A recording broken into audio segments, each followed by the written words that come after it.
Bike Karma Bicycle Stories podcast is brought to you with support from The Frame and Wheel, helping you turn your cycling items into cash without the hassle, and AD Bikes, the modern face of Austro-Daimler bicycles. Become bike, become AD Bikes. Episode 58. Hello, I'm Tom Brown. Welcome to the Bike Karma Bicycle and Cycling Stories podcast. This show is about gathering bicycle stories from around the world, from all kinds of people, with the goal of using our love of bicycles to make us feel more connected to each other.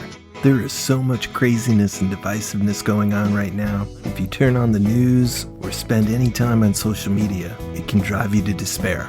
But underneath all the angst, anxiety, and conflict, we are still all human beings. And at the root, I bet we'd all want to be happy. And if you're here, you know that bicycles are just one of those paths for us humans to find happiness.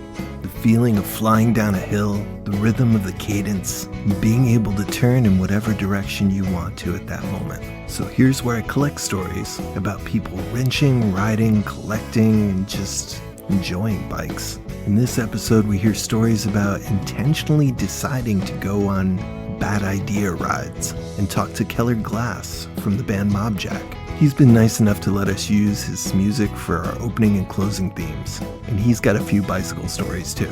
Yeah, that's him in the background right now. You have a lot of things pulling for your attention right now, and you have a lot of podcasts that you could be listening to. I really appreciate you coming along for a ride with me on this one. Let's roll out.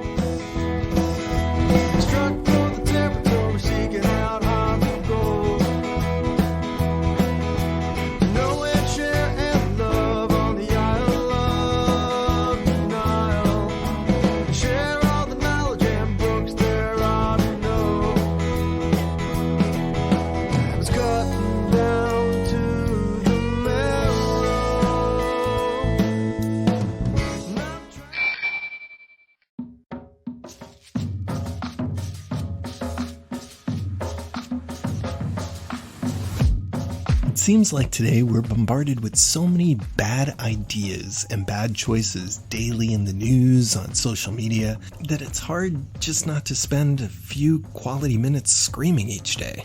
But what if instead of frustration, we could see the humor in some of those bad choices? Well, our next guest does just that with his Instagram feed. We've all been on rides that, things kind of go south. And in this case, south means poorly. And there's a moment where there's a decision that gets made on that ride, whether to take that left or that right, whether to push ahead, what path to follow. And we've all been there. I recently guessed wrong about whether water would come up as high as my bottom bracket. It did.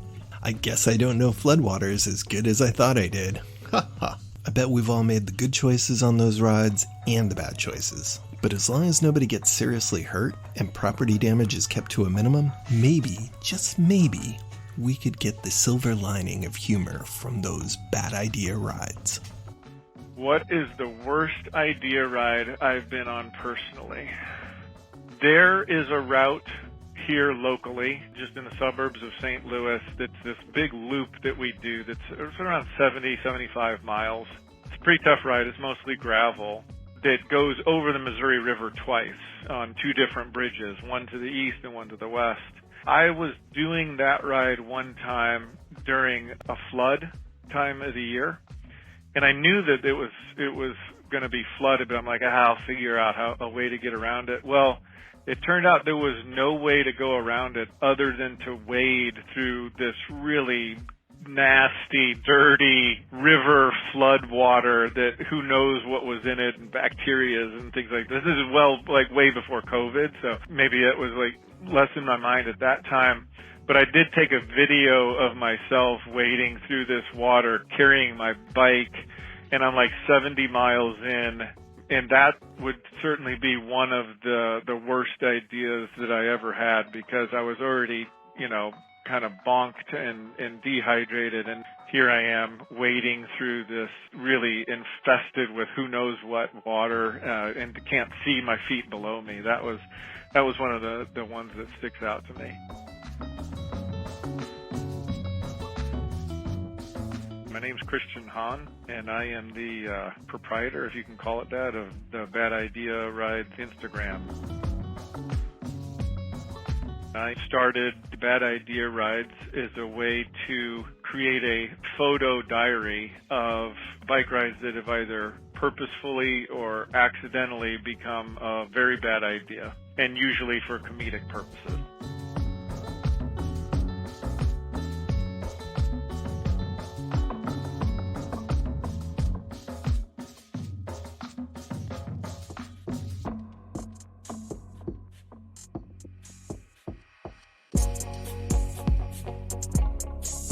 Yeah, so I'm a avid cyclist, and I kind of gravitate more towards mountain biking, but certainly will do a lot of gravel riding, especially this time of year.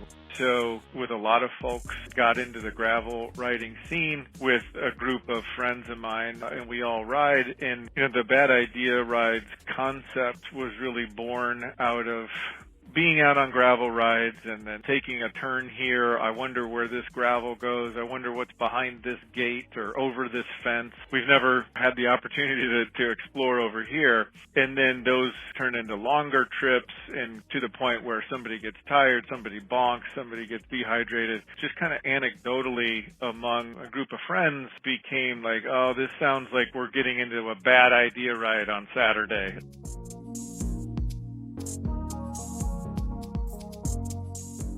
And then it becomes a thing like, all right, when's our next bad idea ride? What are we going to do? Competition of sorts. Who could come up with the worst idea? Which was a lot of fun. It's always been a lot of fun to head out on the bike and not know exactly where you're going to go. Kind of an adventure, over time that continued to evolve and continued to have fun with it to where it became, all right, well, we have to be able to quantify it, right? So we came up with like a point calculator, like, a ride where you get lost, you get points for that. If there's trespassing involved, you get extra points if it's on gravel versus road versus single track, things like that. And then if it qualified, we had these little stickers, and they started off as like a snowflake with a circle slash through it was the original iteration of the sticker. But then one of the fellas that rides with us, who's a great cyclist, Derek, is a graphic designer, and he made the Bad Ideas logo just as he was goofing off one day, and we all instantly adopted it, like, this is the best thing, I love this. And it became like this little 1-inch circle that you would place somewhere on your frame, usually on the fork leg. After you finished a Bad Idea ride, provided that you survived it, you got these little badges of honor on your bike to where you could show, like, these are all the bad idea rides that I've participated in, or all the bad ideas that I've had on the bike. And then it just grew from there to where it is today. We can relate to bad idea rides because we've all had those you could almost call them bad choices rides, where you have some idea. I think my first one was with my cousin when I was in my teens, and we were going through the woods. He was in a suburb that was built next to woods and old farmland, and we went on this big ride. I had a mountain bike, he had a BMX, and we ended up throwing our bikes into a bullpen. we thought we were being slick, getting to a shortcut that would get us close to the road so we could just take a shortcut back home. But then we saw that there was a big bull on the other side of the field, and we had to throw our bikes back over the fence and get back onto the trails and take the long way home. So it's something that everybody can relate to, is taking that left instead of that right, or coming up with saying, oh, we can go 10 more miles, or it's not raining that bad, or all that stuff.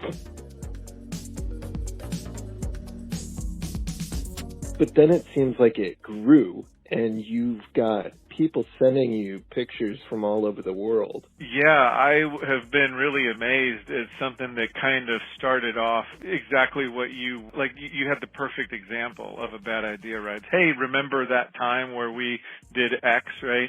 And then it really grew because I think that there's this contingent of folks that they kind of crave that adventure. And it's universal. Like you said, it's all over the world. And sometimes it's weather, and people gravitate towards, I don't care if it's snowing, I'm going to go out and ride. And they can find some crazy men and women in their cycling group that adopt that as well. Sometimes it's, like you say, it's the adventure piece of it. Maybe it's trespassing. Maybe it's throwing your bike into a cow pasture and then running right back out because there's a bull that doesn't like cyclists.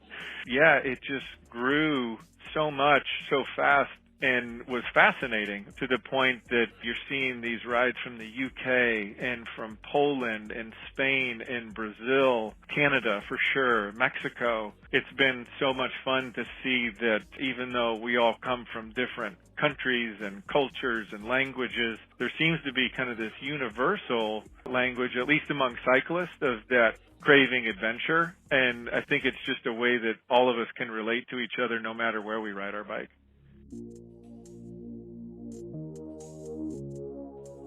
So the one that precipitated our talk today was we had been talking, going back and forth a while, being like, and then all of a sudden you post this one with a full-blown cougar in between some mountain cyclists. So there's these mountain bikers standing at the head of a trail, and there's a cougar that looks like it's huge, and it looks like it could kill anybody there, and they're just kind of standing there behind their bikes looking at it. What do you know about this when you get a picture like that and somebody sends it to you and says, "Here's a bad idea ride"? How much do you know about it? What do you do? What's the? It's funny you bring that up because that particular picture was one that somebody sent to me. Said, "I have no idea what the story behind this is, but I love it so much and it's so perfect for bad idea rides. I had to share." And I would say 90% plus of the videos and photos that folks will send me have zero context. Sometimes the picture or the video doesn't tell the story. Like there's no preamble to it. It's just, here you go. Here's 10 seconds of craziness. I'll let you fill in the story behind this. And so I don't know. But in the beginning, I would kind of like seek that out. I would be like, I wonder, do you know anything about this or can you give some more? But I've actually kind of changed as it's continued to evolve. Now I don't seek it out. It's almost more fun to not know. Like how does a cougar end up between four guys that don't seem all that concerned about it? And I don't think it's photoshopped, right? And so it's almost like therein lies the mantra of bad idea rides. Like, I don't know how we got here, but what a great adventure. You don't always have to know how you got to that spot or how this video or picture came to be to appreciate it. You fill in the blank. Whatever you want it to be, that's what it is, kind of a thing. So I've become more laissez-faire about it, but I think that's actually made it more rich in some ways.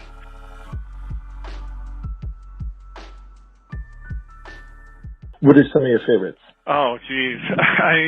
Some of them are just so funny, but you kind of know what they're going to be before you even click on the video. Like, for instance, there was one I posted not too long ago of a fella, and he was riding his bike on a pier. And you're like, I already know how this one's going to end before I even get into it because, he's going to fall off the pier. That's just what's going to happen. Other ones, are more of, I can't quite figure out where this is headed, but I'm interested to find out, right? My favorite feed is the RSF archive, which stands for the Rough Stuff Fellowship. I found them. They're a group based in the UK. And they were doing their own version of bad idea rides through the Alps and the Dolomites and all throughout Europe on these what we would consider now to be primitive bikes. But the photos that they have, number one, they have probably tens of thousands, maybe even 100,000 photos. They were just avid photographers. And the pictures that they have are glorious. So, I have to preface this by the RSF archives. They're always my favorite just because the nature of them, and they really adopt it. But, some of my favorites there was one that I posted where a group of cyclists were trying to get across this raging river. And this water is moving, dangerously so. And they handed this long log across, and they were pulling people across on this log, and you're like, man, if anybody slips, which is really easy to do given the circumstance, they're gone, like they're downriver. And so that was one of my favorites for sure. There was one, I'm trying to think of who it was. It was a pretty famous cyclist, Tour de France coverage, Italy, the Giro, something like that. and he just rides up on one of the cops that supports the race and takes his gun out of the holster. And like the cop is like, no, give me my gun back. You know, like this seems like a bad idea to be in the middle of a peloton of 300 people, cyclists, and just grab a gun out of somebody's holster. You know, I'd say there's one other one which is a little bit more morbid. It's a little bit more dark or blue comedy. But there is one of a guy who's riding down the street, and he's got a statue, and it's a big statue. It's not quite life-size, but it's a decent-sized statue of Jesus on his back, like a backpack, and hits a parked car, and then the statue flies apart. And that's another one where there's no context. There's no preamble to it. You just see a guy biking, looks over, hits a parked car, and Jesus flies apart. So usually, you know, the comments on things like that are the best. You know, Jesus take the wheel, Jesus take the bars, you know, Jesus is riding with me, you know, things like that. So that's one of my favorites as well. So, I mean, there's so many. I don't know how many posts I've done at this point, hundreds, that I'm sure I could go back and find some of my favorites. But those are just a few that kind of stick out in my mind that made me laugh when I saw them.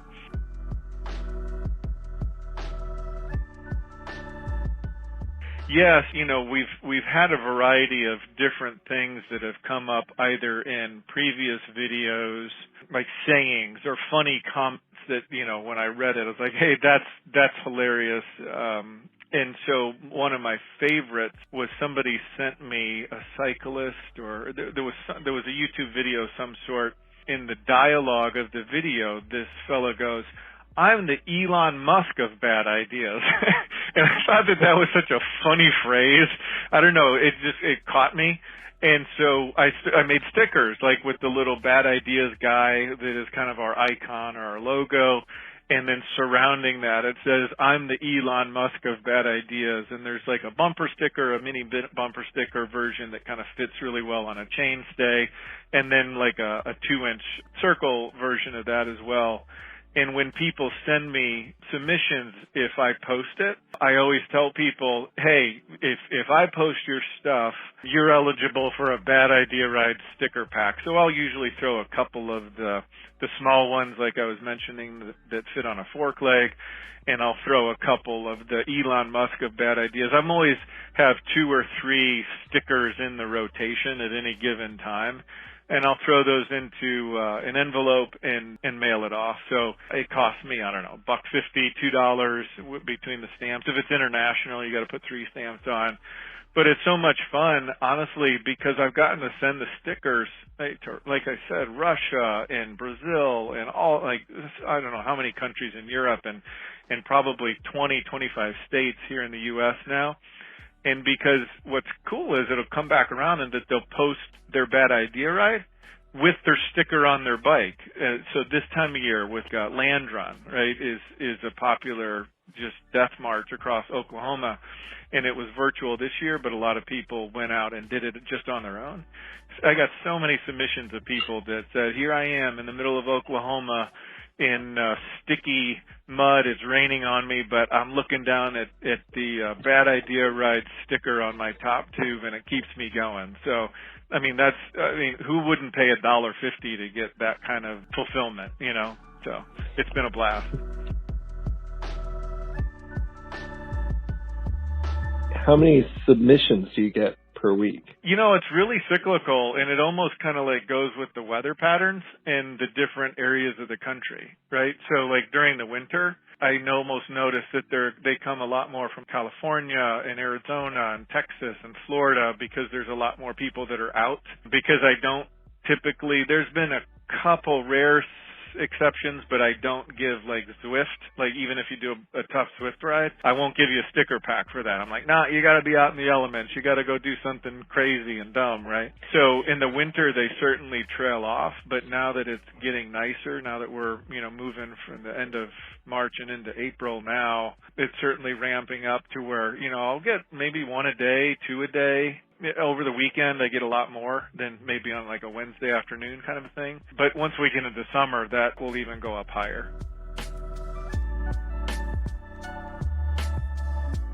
Now, do you get any that either they're too bad ideas or they're just so unpopular postable, or perhaps those in the other direction that maybe aren't enough of a bad idea? Do you get those on the extremes? Yeah, you do get a couple where you're like, that wasn't such a bad idea. Like, hey, I went for a ride and got caught in the rain. Well, we've kind of all been there. Now, it's a little different if it's like a torrential downpour, but like a light sprinkle is probably not going to get you a sticker pack.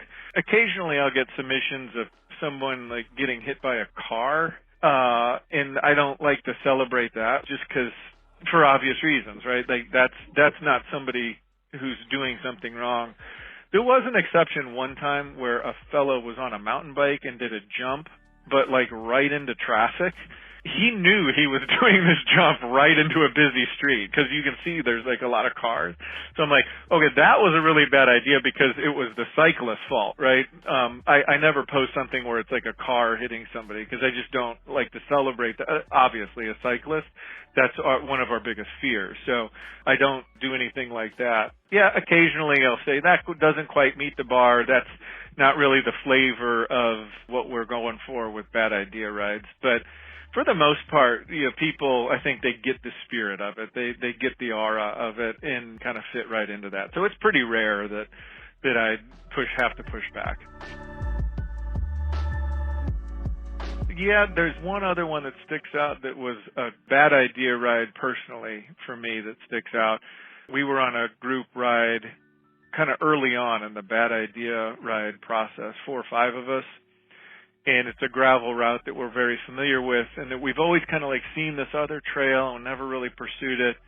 And we went down it not very far and came to like this cliff, this short cliff, like, 15 feet, hand our bikes up the cliff, and maybe 50 feet after that, there's this barbed wire fence with like, barbed wire over the top of it.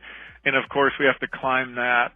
We get over the top of it. We're hacking through this dense wooded area and come up to a really busy highway with no shoulder on it. These cars are going past at 70 miles an hour. And that was one of the times where we were like, this is a really, really bad idea, what we're doing right now. So that one was kind of like, that was the beginning of bad idea rides. Like, here we go again with a dumb idea. So that one sticks out for sure. Yeah, with bad idea rides, it's not specific to gravel or road or mountain biking. I think that all cyclists have their own version of a bad idea that they've either been on or like to take part in. So we welcome all disciplines of cyclists because we all have a harebrained idea from time to time. That's one of my favorite things with bad idea rides. It's really like made me even more passionate about it because I've shared so many sticker packs to so many countries. It's been really cool to occasionally I'll get stickers back from people and be like, hey, here's the sticker that our club uses or our little band of cyclists uses. And like from St. Petersburg, Russia, I got this really cool, it's like a leg sticker. It's kind of hard to describe, but it's a cyclist leg with like a handlebar through it. It would almost be like a cool tattoo. So I've got that. My whole bike frame is just covered in stickers from all over the world. And some of them are like really well done and well thought out. I love them all equally. Just to have these stickers from the UK and Canada. And we've even got like a coffee shop in Canada, 11 Speed Coffee, that's kind of adopted us. And they distribute stickers on Victoria Island and British Columbia. Like, it's so much fun, the serendipitous path that all of this takes. I think you've got a perfect name for your bike karma because that's kind of how it is. You put some coolness out into the world and wow, do you get it back in spades. So it's been a lot of fun.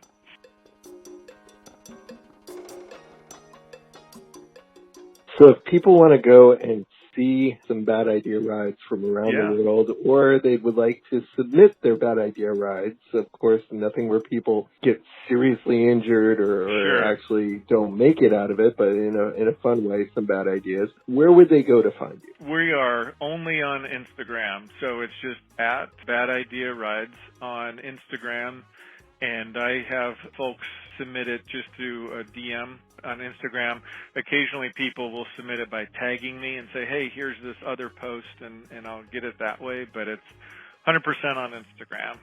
Thank you so much for being on the show. I appreciate your feed. It's really amusing every time something pops up there. I remember there was a cow sitting on a bike or stuff.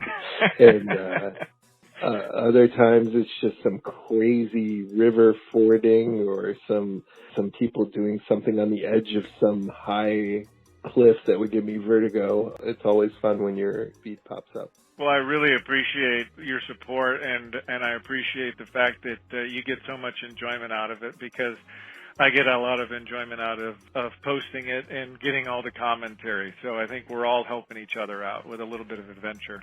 All right. Thank you. Thank you. This is great, and hopefully it's fun for everybody to hear, but I really enjoyed doing it, and so I appreciate you reaching out and being willing to kind of get the word out there.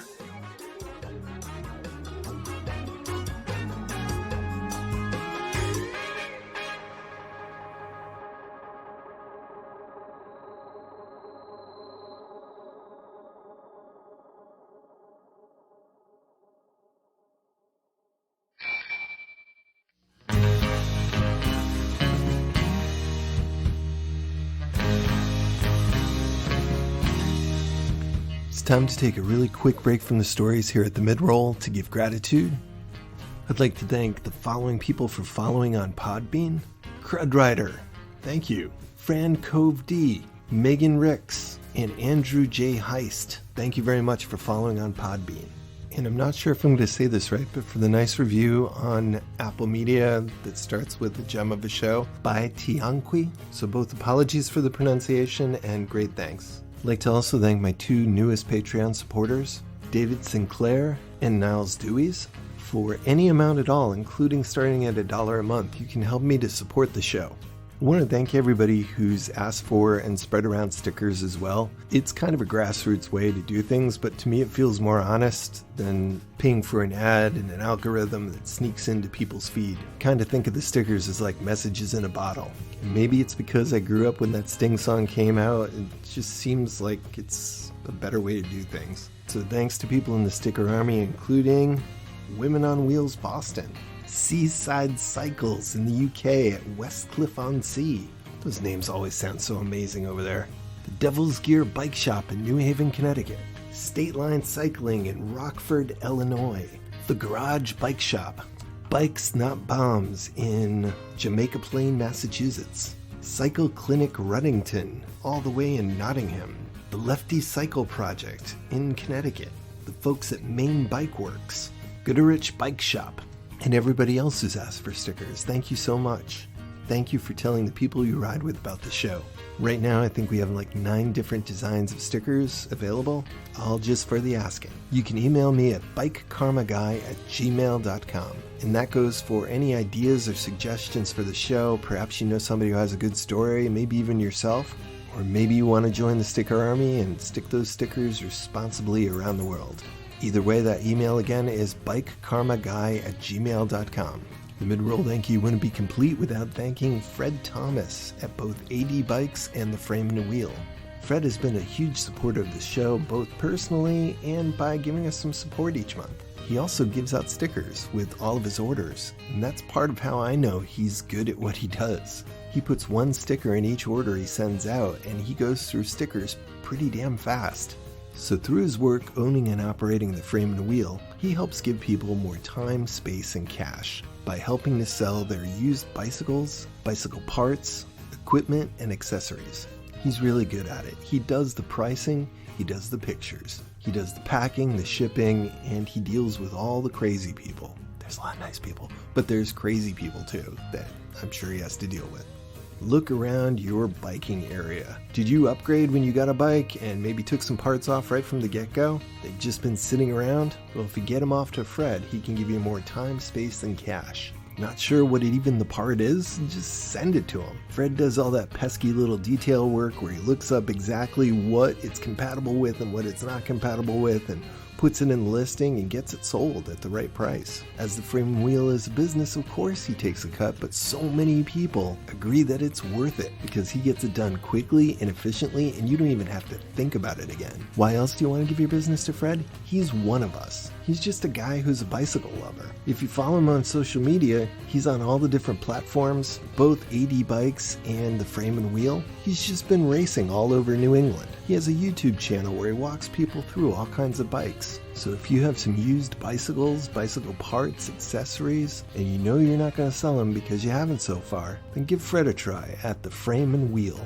Or give him a follow on social media and say, hey, thanks for supporting the Bike Karma podcast. And thank you for listening. Now back to the show.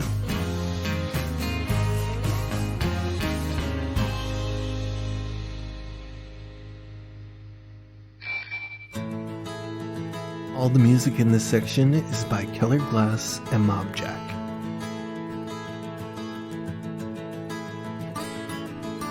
So yeah, I know there are a lot of podcasts in the world. Some of them are even just people turning on their recorder and boom, whatever comes out of their mouths, that's the podcast. And there's nothing wrong with that. You know, there's a place for all types of podcasts.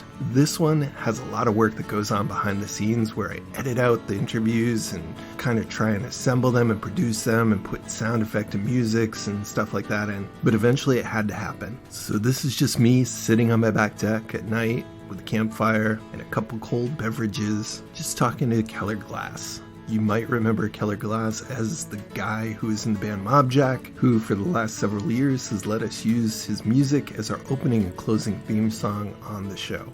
I met him originally through another person who I knew in town who had some bike stuff and we worked on together. And that's how I found out about the band Mobjack and learned all about Schwinn-specific tires. For those of you who don't know, tire sizing is extremely confusing when you first start working on bikes. There are sizes with fractions, and there are decimal sizes, and even if the decimal equals the fraction exactly, they're not the same size. And then there's like a universal way of describing tire sizes, but not everybody really uses it that often. And then on top of all of that, Schwinn had special sizes that used the exact same fractional number, but had a little tiny S, like an S6 or an S7. And every bike mechanic has that story, that moment where they realized, oh, there's another layer to tire sizes. And I had that moment with Keller. What was especially weird, though, was that can't remember, but either the rims or the hubs were made in Japan, which made me think that they were the more popular size, but then they actually turned out to be Schwinn size. Anyway, this is going to be about the story behind the music that just fit in so well with the show when I first started it, a little chance to show off some more of his other music, and a couple good short stories about bicycles for good measure. So just imagine you're hanging out on the deck with me and Keller Glass. We're out on the deck here enjoying a fire and deck lights and a beverage, and my dog Nora is barking at invisible squirrels. Nora, what's the matter? Yeah. Snora. Yeah, come hang out with us. Snora. That's Snora the Plot Hound.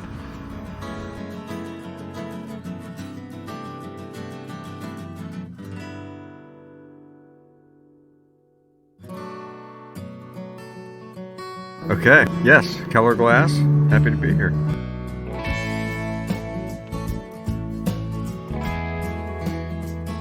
Thank you for letting us have an opening and closing theme song for the last 3 years.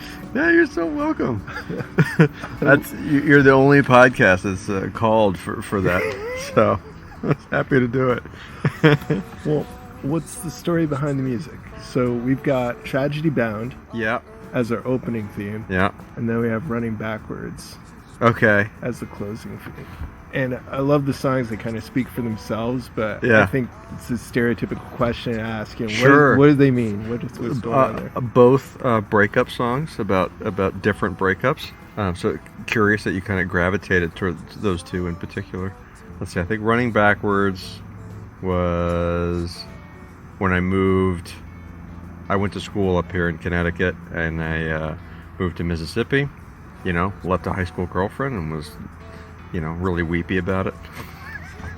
But they seem so, that's what I like about them, though, is they seem cheerful, too. Yeah. I mean, I think, we've always, in my writing, I always kind of went for a kind of upbeat Americana kind of tone, even when the subject matter might be a little... less than pleasant. Yeah, so that's kind of a fun juxtaposition to work with sometimes, you know. Yeah. So you've got all the sounds. Okay. Like, seriously, like, okay, so before we were talking, and I don't even know if people are going to be able to hear me on this because I'm pointed at you, but Yeah. it's just amazes me that I really like your music. Well, thanks, man. And yet I know you. Yeah, Like, I know. you're a real person that exists in this world, and it's always like, you know, I don't know David Gilmour, I don't know the guys from REM, I don't know... You're not putting me on their level, are you?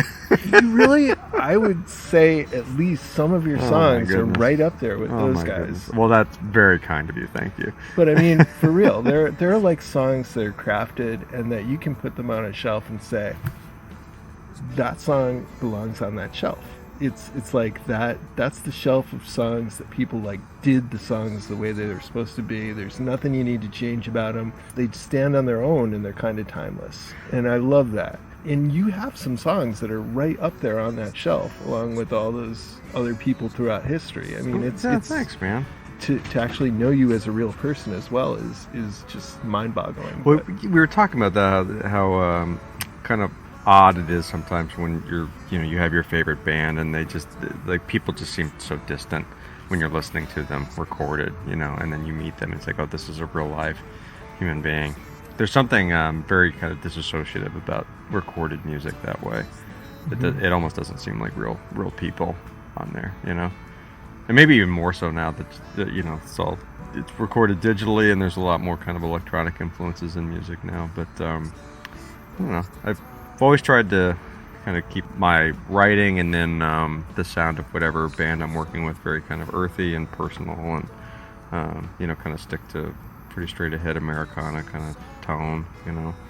And yeah. I mean, maybe it's just because I'm a picky guy, but it's like there's a tightrope between country flavor and Right. wallowing in country cliche. You know? And you do that tightrope walk really well, which is, you know, why I like your group so much. It's like REM, when they go into like a country type feel, I'm like, okay, It's like they beating you over the balance head that with walk it. too. Yeah, right, You know? right, And yeah. it's like you balance that rope, they balance that rope, and it's like, Yeah. where do your influences come from? Like, when you're trying to do that, do you have like it's not you, it's almost like your instrument is to have that voice of expression. Sure. Do you have a vision for what kind of music you want to make that might be different from you as a person? Well, I mean, just on the influence front, I listen to a lot of rock music, kind of in that sweet spot between like 1966 and like 1973 growing up. And I mean, and that was just a function of that's when my dad was in his late teens and early 20s, and so that's what his record collection was, and that's what I was listening to, you know. So like a lot of the band, Eric Clapton, Allman Brothers, you know, so very kind of steeped in Americana, but the American music tradition. There was a period in the late 90s when the sort of alternative rock scene was shifting in part to kind of a country flavored sound. So these were guys like Uncle Tupelo and, you know, early Wilco and Ryan Adams. And I think just because I'd been listening to so much music from like the band, like that type of music really spoke to me. And even fairly popular bands like Counting Crows, you know, they definitely had that kind of sound to it. So there was a period there where it seemed like that's kind of where the popular music was going, and I loved it. And so I really started focusing on just writing like kind of compact songs, in contrast to sort of what a lot of bands at the time were doing, where you would just kind of jam, you know. And I wasn't really all that interested in like jamming, you know. So I would write songs, and I'd find guys that I like to spend time with, and that I like their sound, and really kind of trusted them with the sort of sonic quality of the piece. And I think that surprised a few of the guys that I've worked with. Like, basically, here's the song, it's a basic chord chart, this is what I'm gonna do, and I kind of trust your instincts on this. And so a lot of, you know, it's fun to listen to, especially like kind of comparing some of the early Mobjack stuff where the lineup wasn't super solid, And then like the second album that we put out, where we had a very firm lineup, and kind of how that band sort of gelled. And a lot of that was, it really is those guys. I mean, like just them coming up with the parts that fit the pieces that we were working on, and me not being too overbearing on sort of the vision that I had. It was more about picking the right guys rather than bringing people in and kind of dictating to them what the sound should be. Yeah, it's a lot of trust. Yeah. Which I feel like that's what it should be, right? Like if you can't trust someone to play the part, then you should probably be working with someone else. Yeah. And I would point it out when the lines and bars would turn around.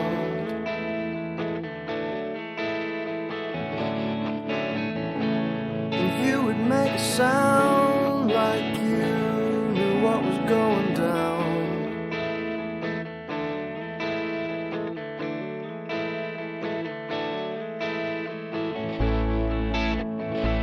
And though we walked away too fast to find us in each other's arms in the early morn, it's not what I mourn.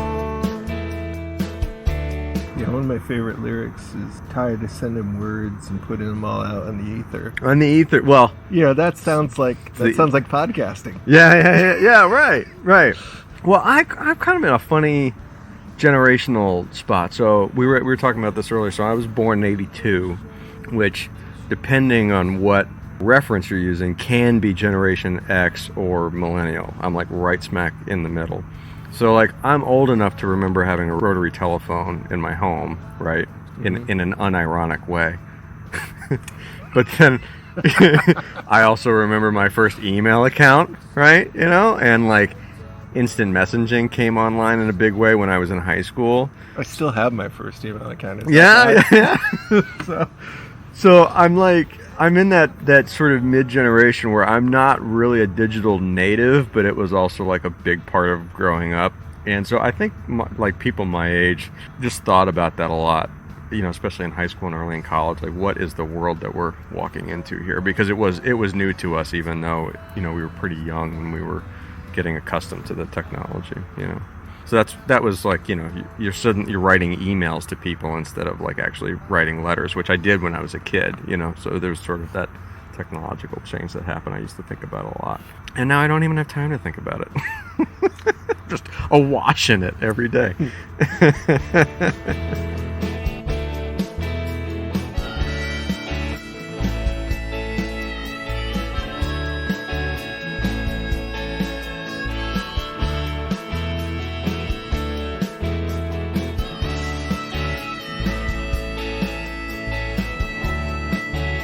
What are your music projects these days? I have a solo project that I've been doing for a couple of years with, they were actually kids that were in high school when I met them, where I work, and they worked with me kind of doing PA setups and that kind of thing for a while, and then we started playing together. And there was a couple winters in a row where we would get together and record for a few days. And so we built up kind of this big backlog of recorded material, and we've been very slowly editing and releasing it. So it's been just under my name, so like kellerglass.com, and we've been just kind of releasing it kind of piece by piece. It's similar to Mobjack. I mean, it's the same kind of writing style, but with it's got a little more of an edge to it, because that's like these guys came out of more of a kind of punk rock tradition, So yeah, so it's definitely kind of got a little bit harder kind of sound to it, which is fun. It's fun to play with that, I trust you after listening to enough of your music. Oh, that's sweet. Thank you. To not take me down to some dark place. You're gonna leave me there. It's not too mopey. Yeah. Not too mopey. Yeah.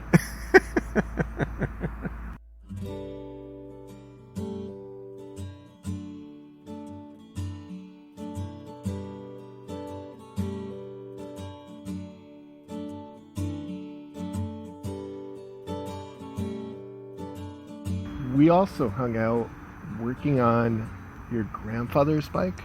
That was one of my great grandmother's bikes. Yeah, the Schwinns, right? The Schwinns. Yeah. I cut a lot of my teeth on that one too. Learning about the S7 designation. Those were a bear, dude. Those were a bear. We got the right size tires, but not the Schwinn version. Oh my god. Yeah. Those things were tough, dude. I ended up. Those were so fun. So we were just talking about your friend Thomas that lived down the street from you, and his wife was a photographer, and my wife was running a vintage furniture rental business, and Thomas spotted those bikes, and I'd picked them up from my great grandmother. She had moved to Arizona and didn't know what to do with these bikes, so I just figured I'd take them. I hadn't been taking very good care of them, and so Thomas said, I know this guy down the street who works on bikes. He'd be the perfect guy to kind of help you fix these things up. So yeah, so we spent a couple nights trying to get tires on those things. I swear to God, it's the right size. It was kind of the right size. It was kind of the right size. Yeah. But you know what? We worked on it a little bit, and I realized like these things need a proper home. You know, I need something low maintenance, and I'm not doing these bikes justice. You know, so they found their home. Just to clear it up, so I don't lose all my street cred, they were Schwinn wheels, but it wasn't a Schwinn bike. Yeah. So it required the special Schwinn size tire, right? But it wasn't the Schwinn name bike, which I found to be confusing. It was totally confusing. Because basically it was the same. It was the right size tire, but just like the bead on the inside was just like an eighth of an inch off. Yeah. So. We got it running. I mean, I rode those things around for a while. You know. Yeah. Eventually they were fun. Got them. Yeah. One died where the waters meet, the other from the flu. What is your other bicycle story? You said you're still with bikes. I didn't totally burn you out on bikes with that particular project. No. So what have you been doing lately with bikes? So I live pretty close to my work, so I wanted a little commuting bike. And I just bought this like really cheap $100 bike basically from a local place. And then I realized I didn't really enjoy arriving at work in a lather, you know. So I'm like, oh well, maybe so I started looking into e-bikes and conversion kits, and I found this company out of Boston called Geo Orbital, and it's like this wacky engine that goes on the front wheel of your bike, and it's the strangest thing. It's actually kind of difficult to describe. So the wheel actually doesn't have spokes. The battery sits in the middle of the wheel, and then the motor is not in the center spoke. It's touching the wheel. So the motor goes and it pushes the wheel around, and that kind of creates that centrifugal force. So it's really eerie to see it running because there's no spokes, right? It almost looks me out a little. It is. It's weird. It's weird. People definitely notice it. I've gotten used to it, but it's basically, so it's just this battery sitting in the middle of this like empty wheel. But it's cool because so the whole front wheel assembly just comes off. So you can basically set this up in like 10 minutes, which, you know, it kind of is a pretty big departure from a lot of the e-bike situations where it's like either built into the frame or it's like a whole hub assembly that you need to do. It was very quick and easy to set up, which I liked. And it was also completely separate from this super cheap $100 bike that I've been running around with, you know? So it was like if ever I wanted to upgrade the bike, it just wasn't a big deal. So it's like an assist or? No, it'll run totally on its own. Yeah. So are you still pedaling though? Yeah, I do. Yeah, so it's I mean, it's got a little throttle on it, and you can totally, you know, do an assist on it, but you can also run it wide open, and it'll go about 20 miles an hour without any kind of assistance. You know, fun. And how far is your commute? What is it? 2 miles maybe right now? It's like nothing. Yeah. So it's nice. It's you know, on a really hot day, I can just kind of hop on the thing and arrive at work and still be like comfortable. You know. Yeah, and then, you know, when the weather's nicer, I'll just kind of bomb around a little bit and pedal a little bit more, and you can get more distance out of the thing. I think it'll do about 12 miles or so, you know, before the battery goes out, which, you know, for you know, quick commute is fine. Yeah, I hate driving. I used to drive so much. I hate driving so much. My wife is at a summer camp. Yeah, That's where she's at tonight. we have to drive back and forth to the summer camp, and it used to be our lives. This used to be like an everyday thing, is to commute that far, and I can't stand it. Yeah. I mean, I love living 2 miles away from my job. But yeah, so that's been fun, just having a quick kind of commuter e-bike, like on the weekends, just being able to hop on and go and get some groceries and that kind of thing. I mean, I'm in Windsor Center. There's kind of a couple grocery stores and restaurants sort of within super easy biking distance, so it's nice to kind of keep my toe in the water. Are you going to be biking with child at some point? I've been eyeing various trailer contraptions. We did all of them. So as soon as they could hold their head up, my mother-in-law was a very big biker, so she was very supportive of helping us to get cycling equipment for all the children always. Nice. So we got the one where it's like a little tent on the back. Right. It's a full roll cage, Yep. and the child just gets strapped in and goes along with you, so you feel like you're bringing them. Yeah. They're not pedaling, they're not doing anything, they're just kind of sitting there. Yeah. That's fun for a while. And then if you take a sharp corner, be careful. Right. I did that once. Yeah. It was when they were older, though, so they can tell me all about it. Do they make any of those with like a single wheel? Is that a thing? Or are they all the sort of double I wheeled? think most of them are double wheels. Yeah. They make everything. So if you look, if you type that in, somebody will Single see that wheeled. you've typed it in, and they'll start production of it. It does seem to be a plethora of various models available, yes. And then we went to the trail-a-bike, Okay. which Adams had a recall at one point, and everybody was very nervous about them, but Jeez.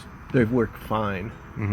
The one thing I would suggest, because my poor daughter fell off the back of hers Oh, and got her tuchus stuck in between the wheel and the seat, that sounds uncomfortable. is very uncomfortable. Oh, poor thing. Yeah. So they make this little backrest Yeah. that you can put on the seat. So I would highly recommend that. Okay, good to know. The trail-a-bike is an amazing contraption. Used it for years. Yeah. But get that extra little backrest on the back. Good Just to tip. keep that kid from falling backwards, because they're still learning at that point. Oh, yeah. You know, they're learning balance and stuff like that. If they just kind of go whoops, then they hit the back, their butt's on the wheel. and Yeah, the right. wheel is Moving. moving. Yeah. So All right. she was a trooper that day, I'll tell you. Oh, We got her back to the car. poor gal.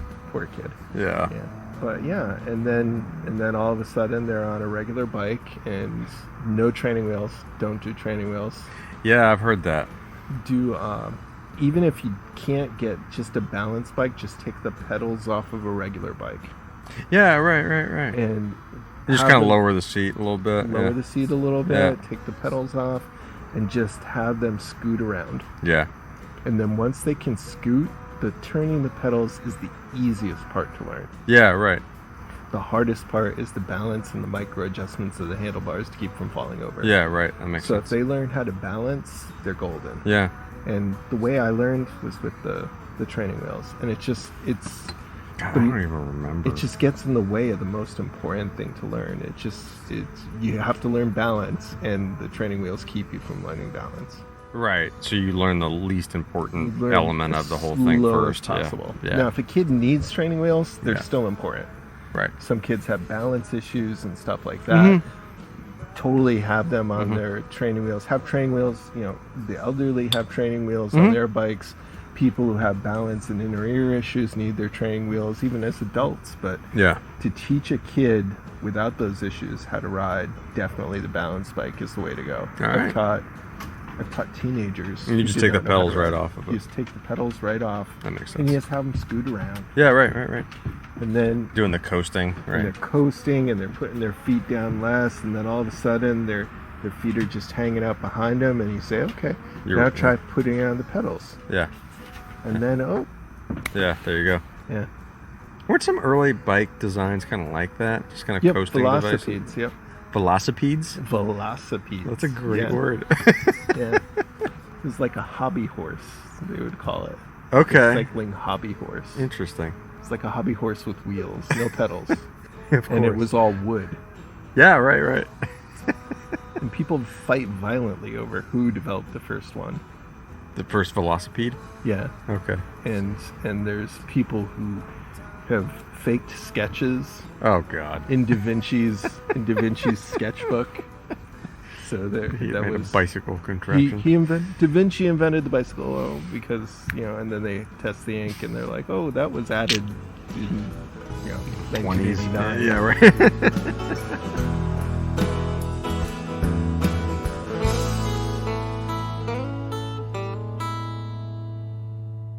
The interview was recorded back in 2019 before I went to Ragbri, and I had just packed off my bike, which always makes you a little nervous. My beloved Surly Crosscheck was on its way to Iowa while I was still sitting here back with Keller in Connecticut. I hope mine arrived in Iowa in one piece. You had to ship it. I had to ship it, I had to put it in a box.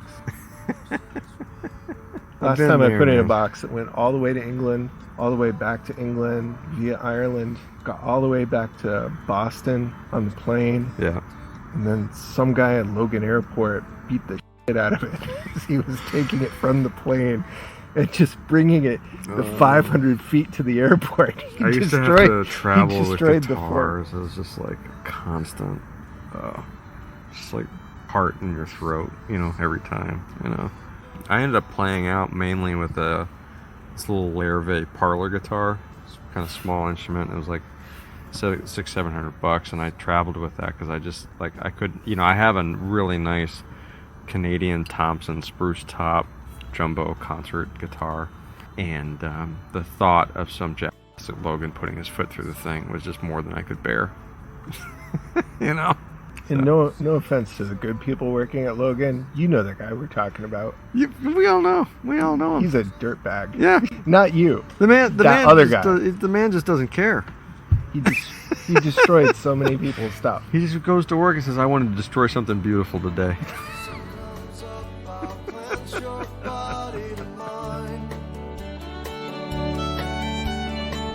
Each other, whisper secrets and rhyme. All right, dude, what's the weirdest thing that's ever happened to you on a bike? The weirdest thing that's ever happened on a bike? Huh. What is the weirdest thing that's ever happened to me on a bike? I fell into the reflection pool in Washington, D.C. on a bike. That's pretty weird. I was a big cross-country runner and track and field runner in high school, and I had every now and then I'd get an injury that meant I had needed to be off my feet for a while, or at least not running on pavement. And so I kind of got into, I'd always liked biking, just sort of recreationally and just as a means of getting around when I don't have a driver's license. But I got into sort of road cycling as a cross training method, and I was living in Gaithersburg, Maryland, which was the last stop on the red line into Washington, D.C. So I could just hop on the metro with my road bike and go into D.C. and just kind of bike around, which was very liberating as a, 14, 15-year-old. And I was biking around D.C. one day on just a crazy hot day. Was on the mall and decided I was going to take a quick stop and cool off a little bit. So I kind of go down by the reflection pool in the shade, and I noticed there's these granite kind of path that runs all the way around. Just kind of hopped on this path and was going along, and hit a patch of goose poop, which is as slick as they say, and went head first into the reflection pool. And popped my shoulder really bad. The thing you don't know about the reflection pool is it's only about, it's maybe 18 inches deep. That was my next question. It's really shallow. Most of that depth is goose poop. So I got to ride the metro on the way back. I popped my shoulder pretty good, so I was not feeling so, sprightly. And was covered in goose poop. Yeah. Okay. That's the weirdest thing that's ever happened to me on a bike. Right. Didn't see that coming. I didn't see that coming. Thank you very much for letting me use your music for the opening and closing theme songs. You're so welcome. I really dude. appreciate that. I because I truly do love the songs. Thank and you. I think that they fit kind of like the spirit of the show. Thank you. One has a very opening type of theme to it, and the Yep. other one has a very ending type of theme to Sure, it. sure. And I appreciate it, but I know that that's like one moment in time for you. So if people want to go see what your Yeah. old stuff, your new stuff, whatever, where would they go? So I've been, I've kind of collected a lot of the Mobjack stuff in my own independent releases on kellerglass.com. That's kind of the main focus right now. I'm actually thinking I haven't probably attended to that website much in the last 6 months, in part because I'm working on some new material that's going to be coming out fairly soon. And you're a new dad. I mean, And cut I'm a yourself new some slack. dad. That's right. It's amazing, huh? Time just seems to slip away from you. Yes, I'm a new father, so I have not been playing as much as I would like to, but at the same time have been working on, like I said, we have sort of a backlog of material that we've been editing. I have about a half dozen pieces that are sort of nearing completion that should be released in the next few months or so. So looking forward to that. And that's all on kellerglass.com. That's where we put that stuff. All right. Yeah.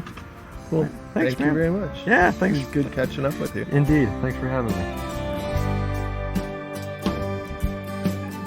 So I encourage you to go check out some of Keller's music, whether it's with Mobjack or his solo stuff. Support a gifted musician and a truly nice guy.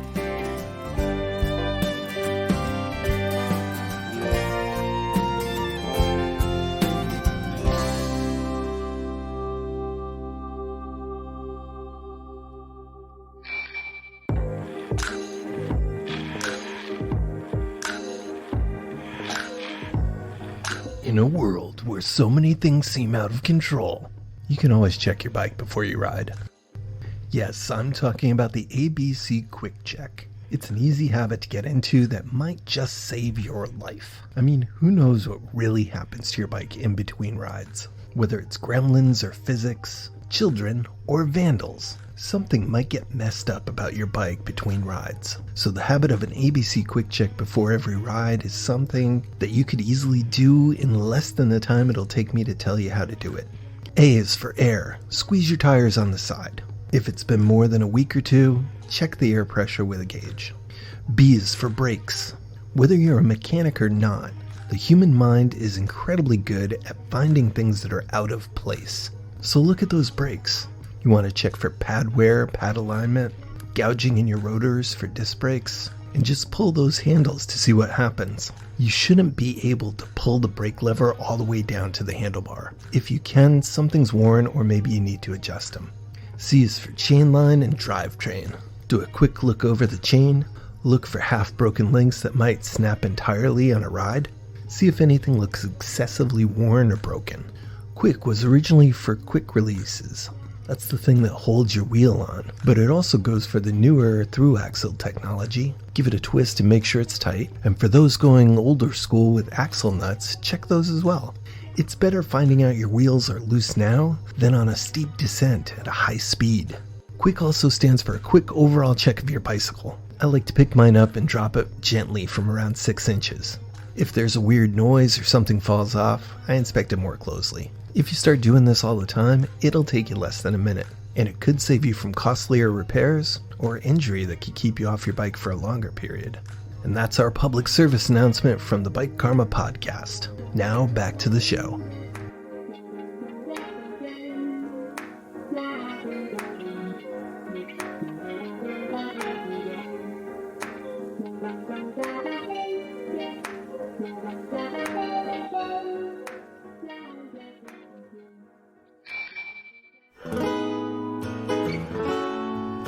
Thanks for coming along for the ride on another episode of the Bike Karma Bicycle and Cycling Stories podcast. If you've enjoyed the show, please share it with somebody that you think might also enjoy it. And check out our back catalog if you haven't. A big thanks to Keller Glass and the band Mobjack for our opening and closing theme music.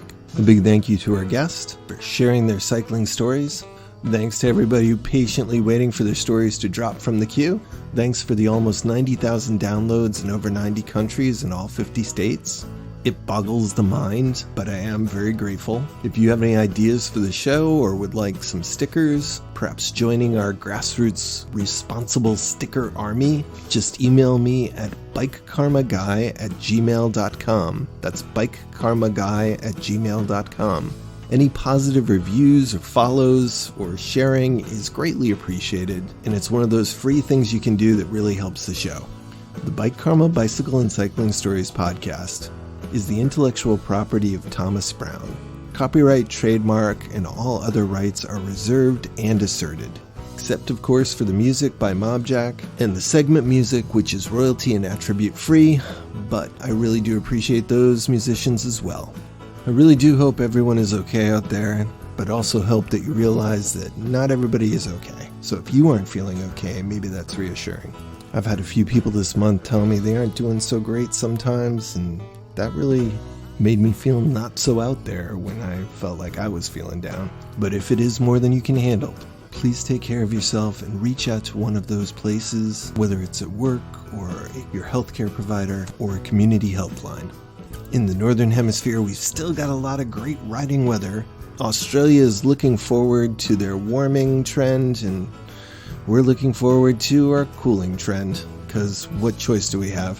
If you haven't already considered it, please think about cycling right through the winter. It can be done. It's not the same as cycling in the better weather, but you can keep getting out there. And in the deep, deep, deep winter, going slower means less wind chill. Anyway, just planting that seed for you. Well, until next month, enjoy whatever you're doing and keep it wheel.